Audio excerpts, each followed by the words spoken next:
Assalamualaikum warahmatullahi wabarakatuh. Anak-anakku, selamat bertemu di pembelajaran Bahasa Indonesia kelas 9 semester ganjil. Apa kabar kalian semua? Sehat kan? Alhamdulillah. Anak-anakku, perkenankan nama Ibu Aningsih sebagai pengajar di SMP Negeri 7 Banjar, Kota Banjar, Jawa Barat. Untuk mengawali pembelajaran, marilah kita membaca basmalah bersama. Bismillahirrohmanirrohim. Walaupun kita melaksanakan pembelajaran jarak jauh, tetapi tetaplah semangat, bahagia, dan berprestasi. Ingat, dalam kondisi saat ini, jika kalian beraktivitas keluar rumah, harus taat protokol kesehatan, minimal 3M. Memakai masker, menggunakan hand sanitizer atau sering mencuci tangan, dan menjaga jarak. Pertemuan kali ini kita akan melanjutkan pembelajaran pada pertemuan yang lalu, yaitu tentang kompetensi dasar 3.2, menelaah struktur dan aspek kebahasaan cerita pendek yang dibaca dan didengar. Pertemuan yang lalu dibahas tentang struktur teks cerita pendek. Masih ingatkah? Oke, terima kasih. Pertemuan saat ini kita akan belajar tentang aspek kebahasaan cerita pendek, tentang pengertian cerita pendek, unsur pembangunnya, manfaat mempelajarinya, dan struktur. Sudah kalian pahami bukan? Terima kasih. Adapun tujuan pembelajaran saat ini adalah: 1. Kalian harus mampu menelaah aspek kebahasaan teks cerita pendek dengan penuh semangat dan rasa tanggung jawab. Yang kedua, kalian harus mampu menjelaskan aspek kebahasaan cerita pendek yang dibaca atau didengar dengan benar.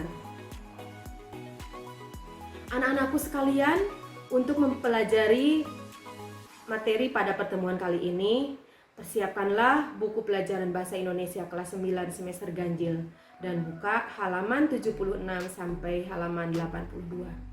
Adapun alur pembelajaran yang akan kalian lakukan adalah: 1. Mempelajari aspek kebahasaan cerita pendek. 2. Menyimak contoh cuplikan teks cerita pendek. 3. Mengidentifikasi isi teks cerita pendek sesuai aspek kebahasaannya. Yang keempat adalah berdiskusi secara online dengan temanmu untuk mengerjakan tugas pembelajaran. Anak-anakku yang Ibu banggakan, langkah pertama yang akan kita pelajari adalah aspek kebahasaan cerita pendek.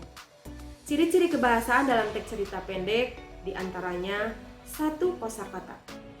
Pembaca hendaknya memahami kosakata dan mencoba mencari tahu kosakata baru yang terdapat pada teks cerpen.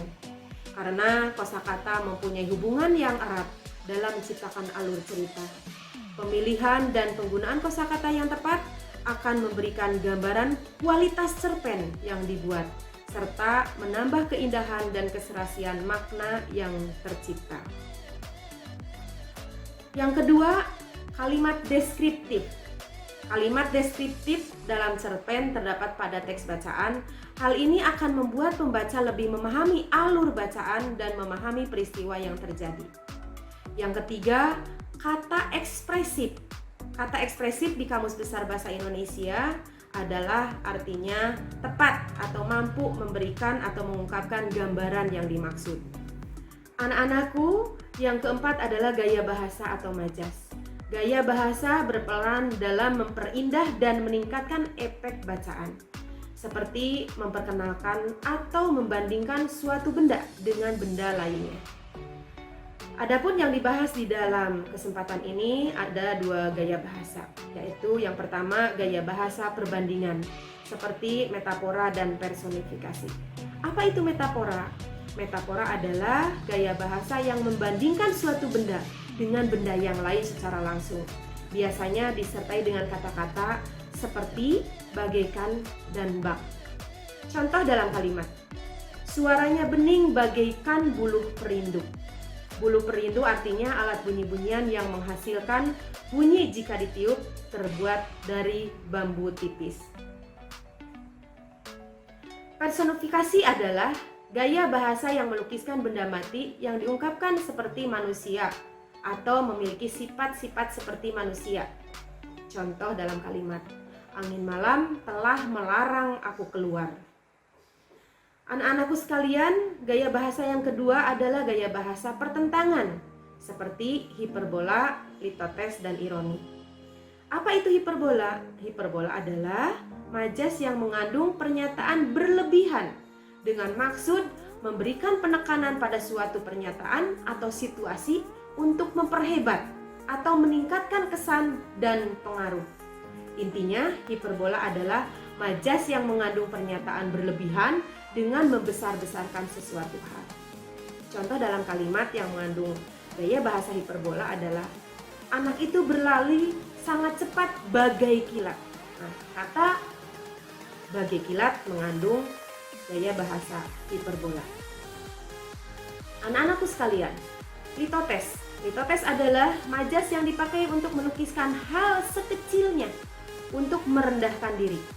Contoh dalam kalimat, terimalah pemberianku yang tidak berharga ini. Gaya bahasa yang ketiga adalah ironi. Ironi adalah gaya bahasa sindiran yang paling halus. Kadang yang disindir sampai tidak terasa. Gaya bahasa ini dipakai dengan cara menggunakan kata-kata yang mengandung arti kebaikan yang dimaksud. Anak-anakku, contoh dalam kalimat, "Mas, manis sekali kopi yang kau buat." Maksudnya bukan manis tetapi malah pahit. Contoh kedua, "Pagi benar kau datang, jauh ya." Yang dimaksud di situ adalah terlambat. Anak-anakku kelas 9, langkah kedua kita akan menyimak cuplikan cerpen. Simaklah cuplikan cerpen berikut.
Anak-anakku kelas 9 yang ibu banggakan.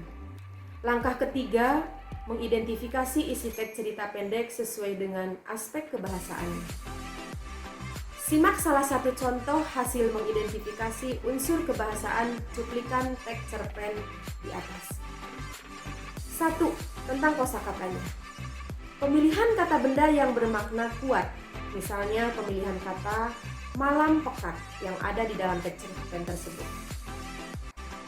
Kata tersebut tidak menggunakan tengah malam atau malam yang gelap, karena lebih bermakna dengan menggunakan kata malam yang pekat.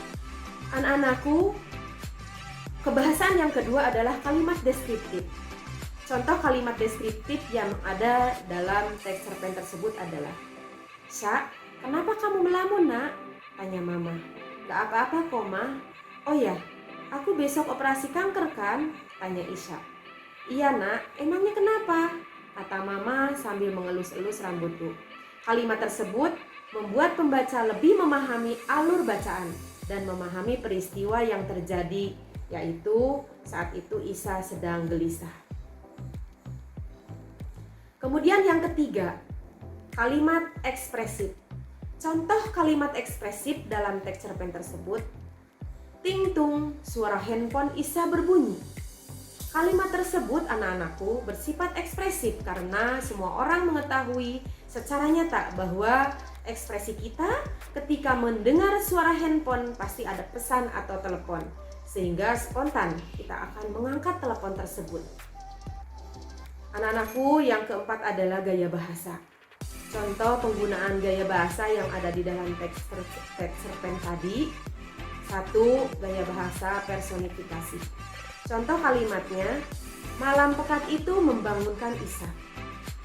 Yang suka membangunkan orang sedang tidur itu adalah makhluk hidup, yaitu manusia, bukan malam yang pekat. Oleh karena itu, kalimat tersebut mengandung gaya bahasa personifikasi. Kemudian contoh gaya bahasa dari teks cerpen tersebut yang kedua adalah hiperbola.